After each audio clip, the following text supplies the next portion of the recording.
Are you glad to be here this morning? Amen. Y'all get back into it. It's going to take a couple of weeks, but we get there. I've been trying to work on my spitting this week, trying not to spit as much, but you can ask Jesse and the girls. It hadn't been working, so I hope I don't get too far out there today. But we're going to be in Psalms 18, and I want to speak this morning on the subject that God is real.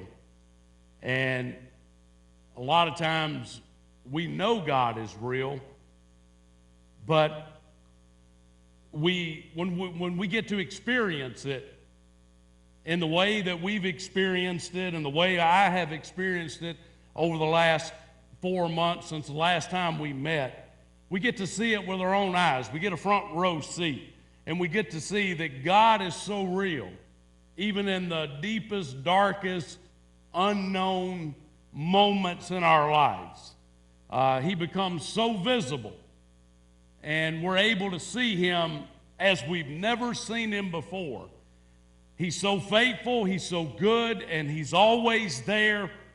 And we can look at these last 4 months, and we could sit and we could try to be the prophet, and we could try to give various reasons of why we're going through what we're going through, not only in America, but around the world. And yeah, it could be some of God's disciplined hand upon each and every one of us, upon countries, and calling us back to him and letting us know that we don't have control of life, and it's life and death are completely in God's hands. If we haven't learned that over the last 4 months, then we've missed it. And I believe a lot of people that didn't even have a clue that there was something after this life has really started pondering on it over the last 4 months, because we've never seen anything like we've seen. Our generation hasn't seen anything like this. And it's almost kind of surreal as we meet here this morning. It's been so long. It almost seems like it's still just not real yet. And I know we just got to bust through this wall of meeting together, and I know that we're going to hit a new normal, and I don't know when we'll hit that new normal and when everything's going to feel good and okay, but we will get there because we've come so far. If you just look at how far we've already come, God's going to take us the rest of the way. Psalms 118. I've got in your notes verses 19 through 24, but I've written down 2 verses that lead into that I will read to you, verses 17 and 18. It says, I will not die, but I will live to tell of the works of the Lord. The Lord has disciplined me severely, but he has not given me over to death. And sometimes maybe the Lord does discipline us. Maybe we have went through some of this, and it's God disciplined America and all the countries around to let us know that he is the one and only true God that we must look to and that we must focus upon. We can look to Fauci, and we can look to these infectious doctors and the CDC for some guidelines, but ultimately we got to look to God. We got to pray to God, and he's got to be completely in our focus. Verse 19, open to me the gates of righteousness. I shall enter through them. I shall give thanks to the Lord. This is the gate of the Lord. The righteous will enter through it. I shall give thanks to you, for you have answered me, and you have become my salvation. The stone which the builders rejected has become the chief cornerstone. This is the Lord's doing. It is marvelous in our eyes. This is the day which the Lord has made. Let us rejoice and be glad in it. I jotted down this morning, he says, I shall give thanks, I shall rejoice, I shall bless his name, I rejoice and bless his name for my salvation. He's my chief cornerstone. And ultimately what he said is, you are marvelous in our eyes. So no matter what we've been through individually and as families and as a church family, we all need to come to the place to where we can say, we bless his name. We give thanks to our great and awesome God. And we praise him for being that cornerstone that we can stand on and rely on in the most uncertain times. You know, you think back over these last 4 months and this invisible, unseen enemy, COVID-19 virus, which literally shut down life, not just in America, but around the globe. I mean, it shut down economies and it shut down life. You had shelter in place, stay away, and then even when you did get out, you know, you had all these different rules and boundaries. But we saw businesses closing that we never thought would close. I mean, our kids were going to school one day, and the next day they're having to get online and get all of their assignments and finish out the remainder of the year. And we have seniors that didn't know if they were going to be able to walk in their graduation ceremony or not. And a lot of them didn't. But graduation still came. And it was unlike anything we had ever seen. That college and major sports teams would cancel their season, and there would be no football, and there would be no baseball, and there would be no golf, and there would be no Masters. And then we had people that were getting sick, the pandemic sweeping across our country. And we had people that were trying to recover alone in the hospital. Think about it, alone, with nobody there to pray with you, nobody there to support you. And then to make things worse, we had people that were dying alone in the hospitals. No family able to get in there because we really just didn't understand exactly what we were dealing with. I know my family, we'd go in the grocery store there in Ingalls, and even right when the pandemic started, and you just go in there and I'd just take pictures of the shelves. There would be hardly nobody in the grocery store, and the shelves would be completely empty. I mean, and if you don't have that thought in your mind that, is this what the end of the world looks like? I mean, it's at least going to cross your mind when you walk in there and you see pictures and you see images of things that just look like the end of the world. We've never seen these things before. And then we watch the collapse of the greatest economy in the world that was operating stock market-wise and job-wise at a level that we had never been at before. One day, and then the next day, boom. And it's kind of recovered. I mean, people lost hundreds of thousands of dollars in a snap of a finger. And thanks be to God that some of that has come back. There's some jobs that are coming back, but there are people that lost jobs and they'll never get those jobs back. There are businesses that have closed that will never open up again, and the effects of all of this are everywhere. So it makes us, through this whole process, ask questions of why and where, and we're concerned. And even those of us that maybe didn't make a big deal of it, or we didn't think about it every day, we still knew it was, we knew it was there. We knew it was growing. We knew it was big, and so much uncertainty and so much fear, so many stories that you would see on television, news, and so many different angles. Who do we believe? Who can we put our trust in? It's definitely been 4 months in our lives that has been like no other 4 months in anybody's life in this building. And then you throw your personal struggles in there on top of that. Because guess what? Your personal struggles didn't change. They may have even gotten worse. Those that were depressed were probably depressed worse. Those that were discouraged probably went a little bit further. Those that were already struggling financially, that right there just kind of pushed it over the edge.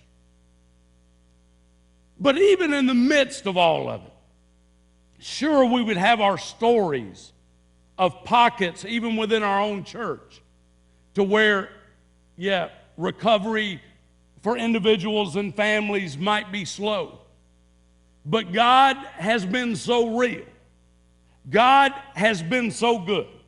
And God has been so faithful, because He and He alone is the source of life. He's the anchor of life, and He is the hope of life. And we cannot make it 1 millisecond without God. We can't. A lot of times we get to riding through life, and life is good, money's good, job's good, career's good, got all this vacation time. We forget we can't survive 1 second without God. But in times like this, kind of brings everything into perspective that we need God. Especially when your life crumbles and your world is turned upside down, you realize there's so much more. There's so much more life. There's so much more that maybe I haven't seen and maybe I haven't grabbed a hold of that God wants me to see. I'm not ready to meet God. I got things in my life I need to straighten up, iron out. Just think about it. Have those things not crossed your mind over the last little bit, that you could be having to get ready to meet God? And we can meet God, any of us, at any time, on any day. We don't know. But we're not thinking about it the majority of the time. But we have been. We can get sick. Things could go left for us. And there we would be right before our God. Well, this morning I want to share 5 things with you. I want to share some personal testimony in the midst of it. Not going to be long. Number 1, I think this morning that we need to celebrate and we need to shout to the Lord. Because I believe when life crumbles and when life is difficult and life is dark, we still need to shout to the Lord. Because you know what? Even during those times, He still is so real. Think about what the psalmist just said. He has not given us over to death. Think about it. You're still here. You're still alive. You are surviving the pandemic. You still got a job. You still got unemployment. You still got money. You still got a retirement. God has not given you over to death. Even if it's difficult and even if it's a struggle, you need to shout out to the Lord and celebrate His greatness and His awesomeness, because you're still here. You're still alive. All of us look like we're 10 pounds heavier than we were 4 months ago, because we've been inside eating and eating. And those of us that get stressed, we've been stress eating. So we all look good and healthy and stronger, not missing many meals. But we need to praise and we need to speak it and we need to shout it and we need to stand on the mountaintop and we need to declare just how great and how awesome and how wonderful He really is. And you know what? The goodness of God shines through in the darkest moments in life.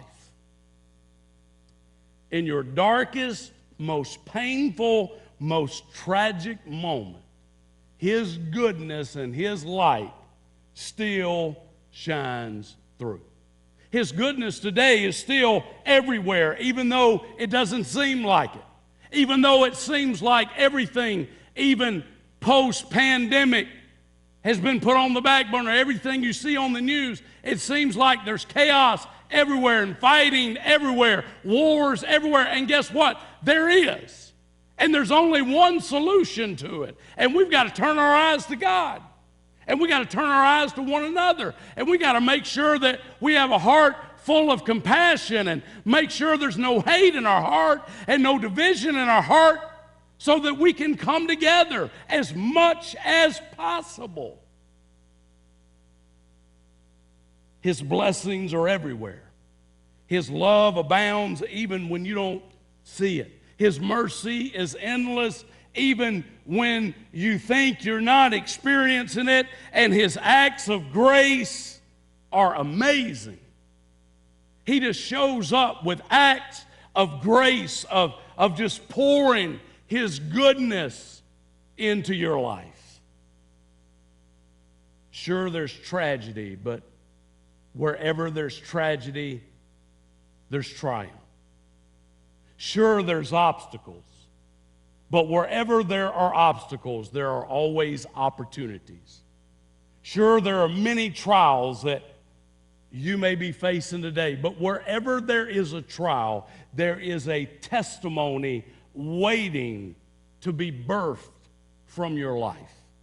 Wherever there is desperation, and some of you could be at one of those desperation moments, there is always discovery in desperation moments. When you think you can't take a half a step forward, a desperate moment, there's always a discovery that God is real and that God is good.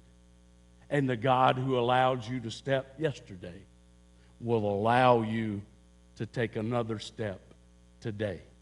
So as we look at our future is now. Our future is blessed and our future is bright.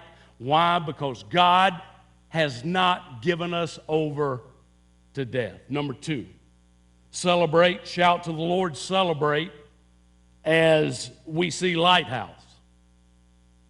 You think about our church, you think about where we're at. And you know what?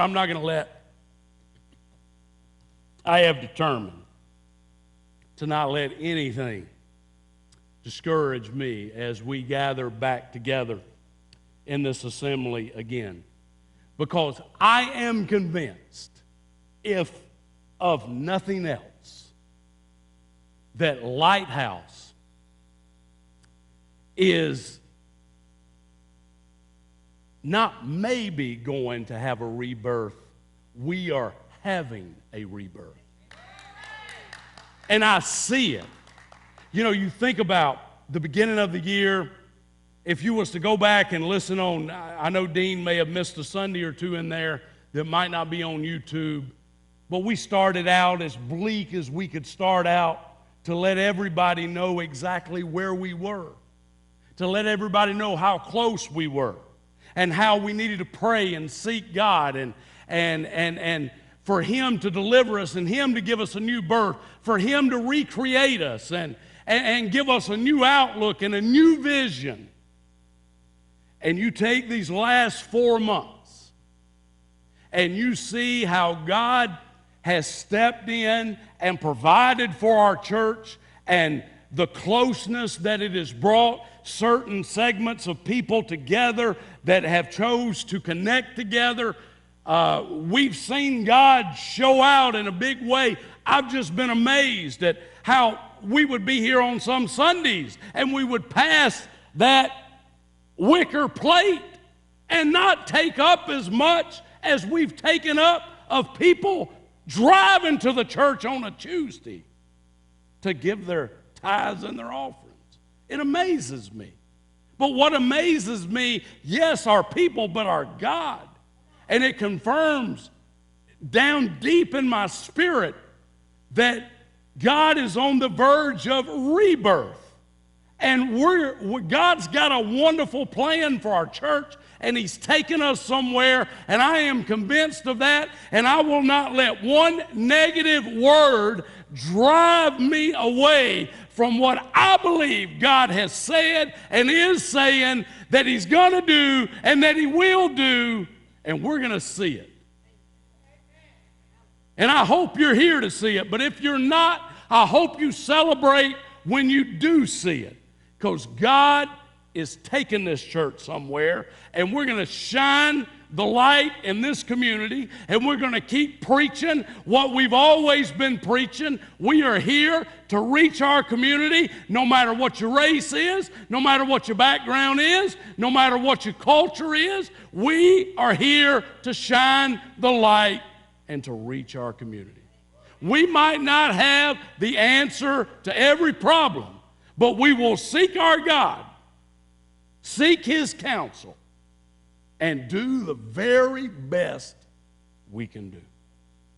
God's placed us here for such a time as this. He did not give us over to death. Was it not the perfect opportunity to give us over to death? We could have blamed it on the pandemic, and we wouldn't have had to say that we weren't faithful, that we didn't step up, that we weren't the people of God that we thought we were. But He didn't. So what is He doing? He's putting it right back in our laps and saying, the opportunity is yours. What will you do with it? You know, I think about back to that Wednesday night that we couldn't meet. We were set to kick off our children's ministry on Wednesday night. We were so excited about it. We might not have had but 8 or 10 that were going to be here that night. But Jesse already had ordered the shirts. They were bringing them. They were ready to launch. And then all of a sudden, the pandemic. But you know what? That which was supposed to begin there will begin over here somewhere. And when it begins over here somewhere, it's going to be when God wanted it to begin, and it's going to have what God wanted it to have, that maybe it wasn't quite all the way there yet, but it's going to be there. And we're going to see God do some great and mighty and awesome things. And guess what? You and I get a front row seat to see just how real our God is. Number 3, celebrate and soar in life. I can look back.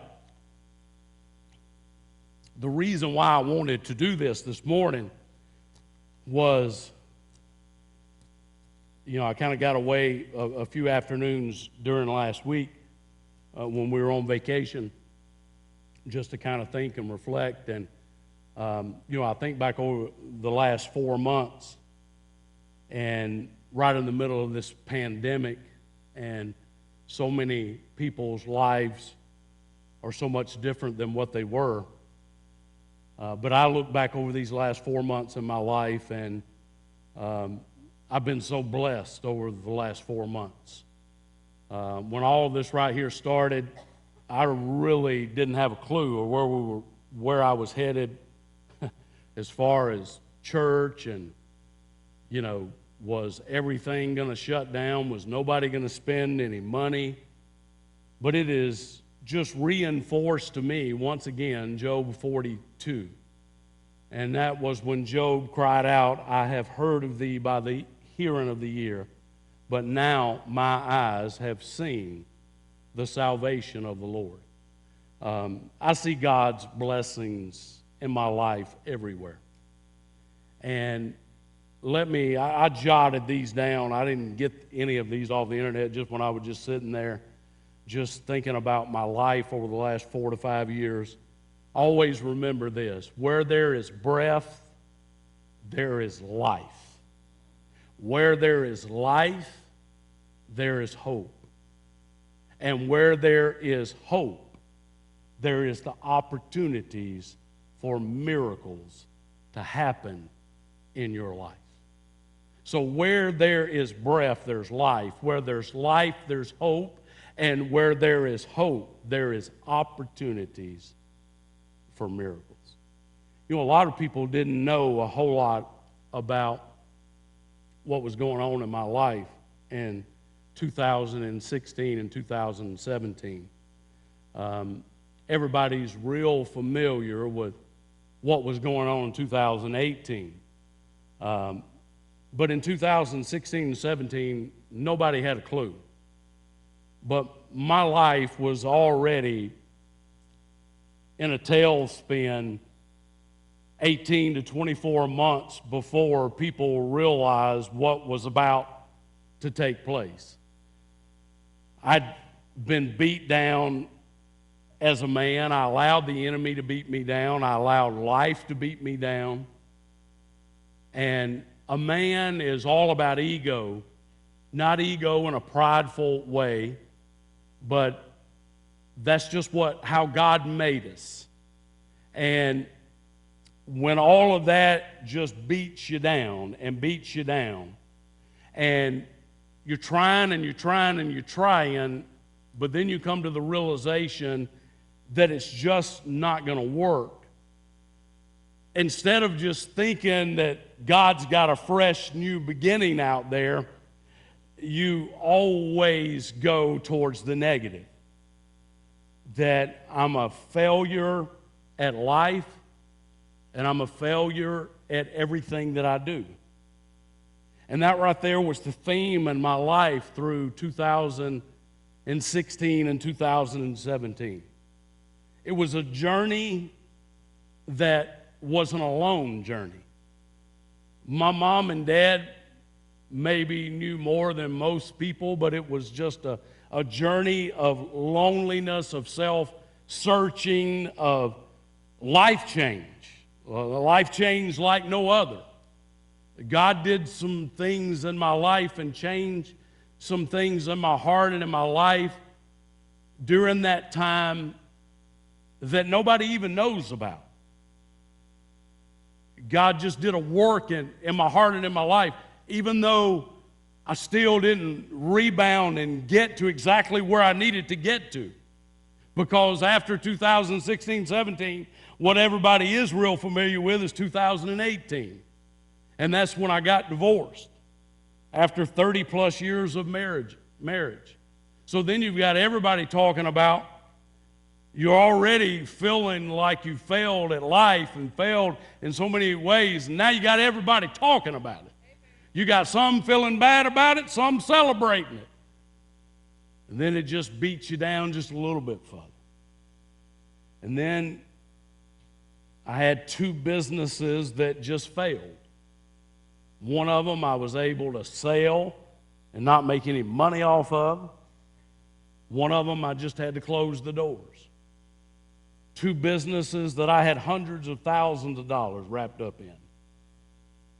That was here one day and gone the next, right on the tail of a divorce. Now, I don't care who you are and what your situation is. When you get a divorce, you've got half as much as what you used to have. Nobody's better off. Financially, everybody's worse off. So then you have 2 businesses that fail. Then you're thinking, how in the world am I going to pay what I got to pay now and do what I got to do now? So you start liquidating and you start selling. And so I'm selling everything I can sell. I'm working my tail off. Have to sell property that I owned. And in the midst of all of that, I'm just a stressed out, wandering man from one week to the next, trying to make it, trying to forget about every heartache in my life, trying to push it to the side, trying not to think about it, because if I don't think about it, then it's not real. But guess what? It was real. So you're wondering and you're waiting. How long, God, is this going to go on? Who, what, why, how?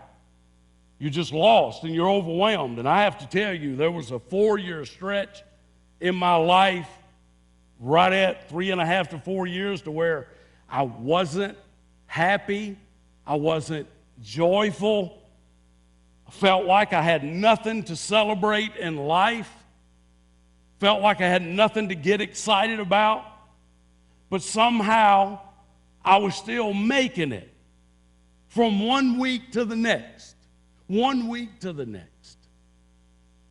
I think about Miss Cindy. I don't know how many of you were on the call that she did on one Sunday morning on Sunday school. And she said, Pastor Jeff, I apologize, but I'm about to use you as an illustration. And she just doesn't realize just how powerful that was in my life to hear that. Because a lot of times you forget the goodness of God. You forget just how many times you didn't quit and you didn't give up when you should have quit and you should have gave up.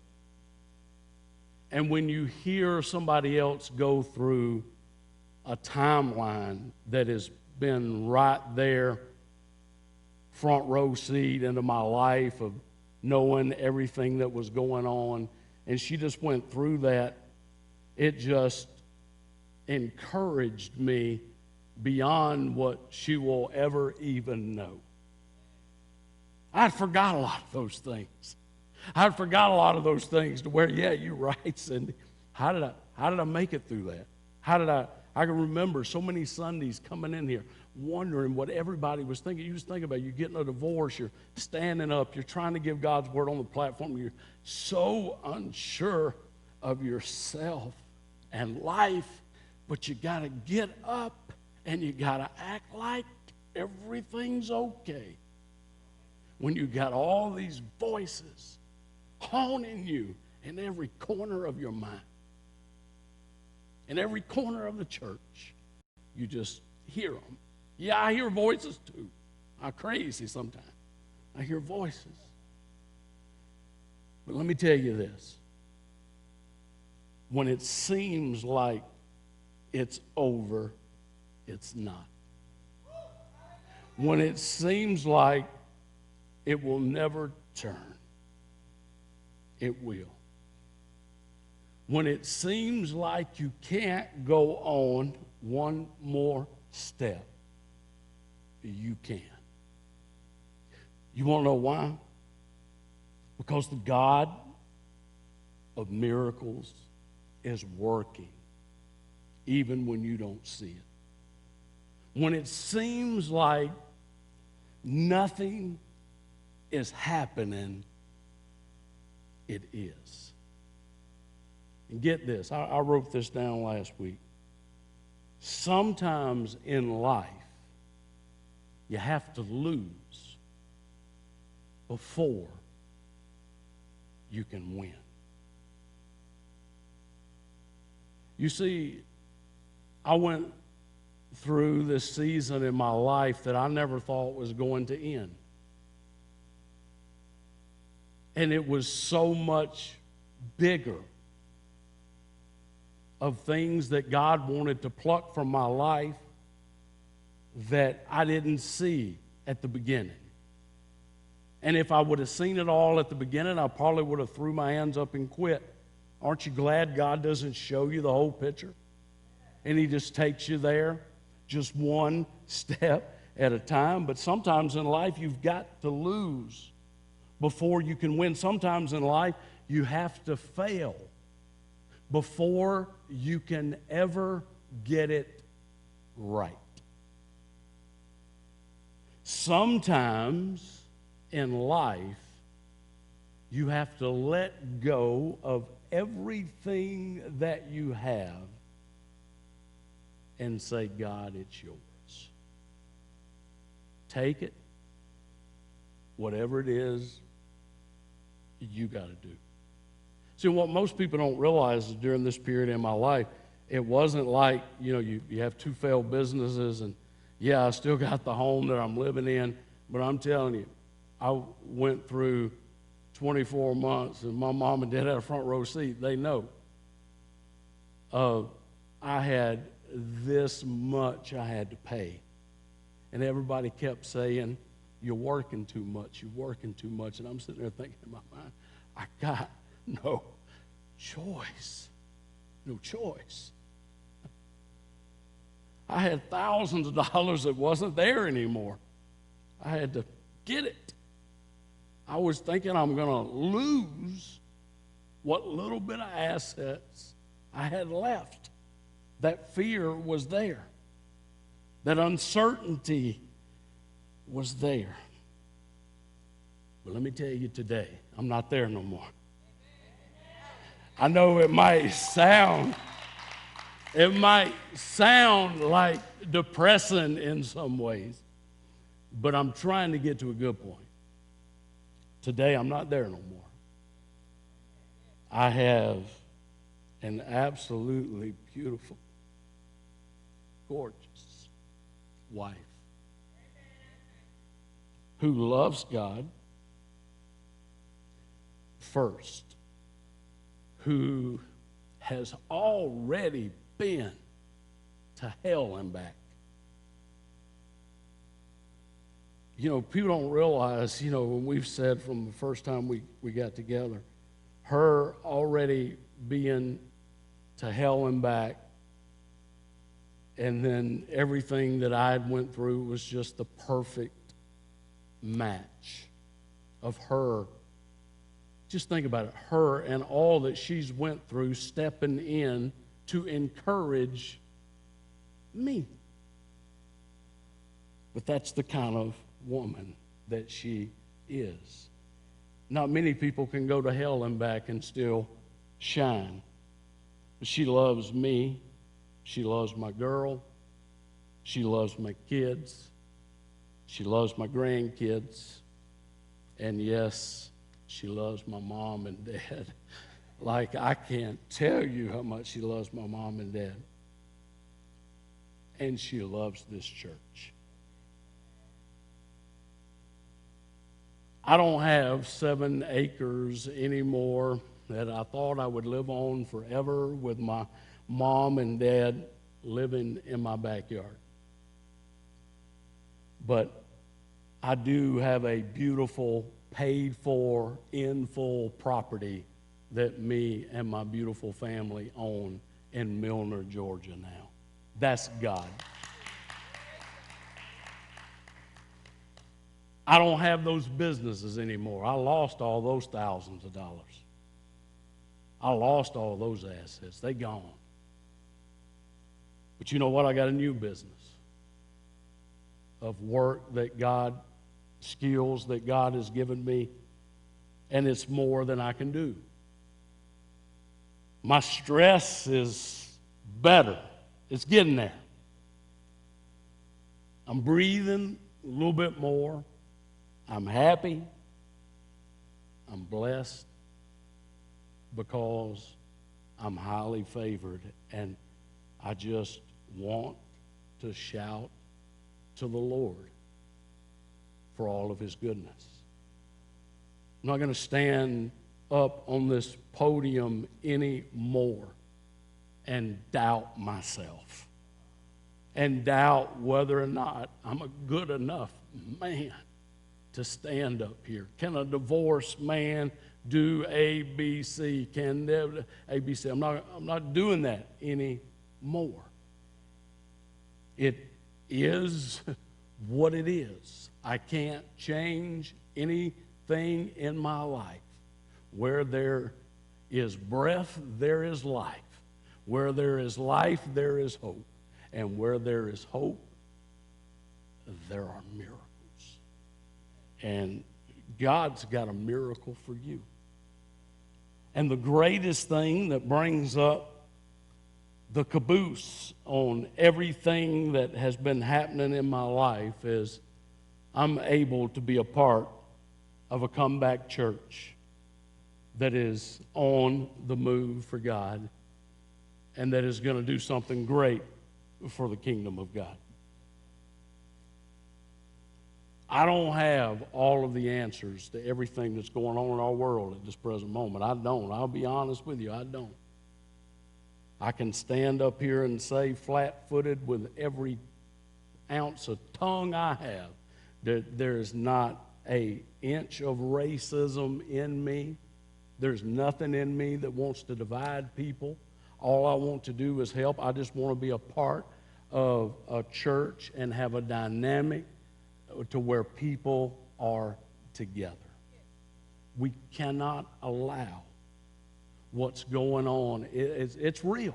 It is real. Some of it you may understand, some of it you may not. But quit trying to be a judge. And let's say, okay, God, what can I do to help? And how can we bring everybody together? How can we bring everybody together? And that's what we're going to see in our church. And I think God is going to do some great things here. And 2 points in closing. We need to celebrate and share in His love, number 4. Because we have so much to share. We have so much love to give. And we need to do that. And then 5th of all, we need to celebrate and sing and laugh. And when I say sing and laugh, I mean we just got to get to that point to where we can be joyful and we can be happy and we can laugh and have a good time and enjoy life. Sometimes we just don't enjoy life. I know firsthand. I allowed the enemy to take life away from me, and I became one of his prey. I became one of the ones he took a bite out of. But guess what? As poisonous as it was, there was still breath. So there was still life. So there was still hope. So there was still the opportunity for God to bring a miracle. And you know what? God can bring miracles in your life. I don't know that it's going to end today for you. You might have more that's coming your way. I don't know. Because sometimes when you get to those desperation moments, you don't want to think about anything coming, even anything small. But just keep hanging on. Keep hanging on and keep doing it even when you don't know how you're doing it or how you can do it another day. Just keep hanging on. Don't quit. Because if you quit, you're going to miss just how real, great, good, and awesome our God is. Let's stand.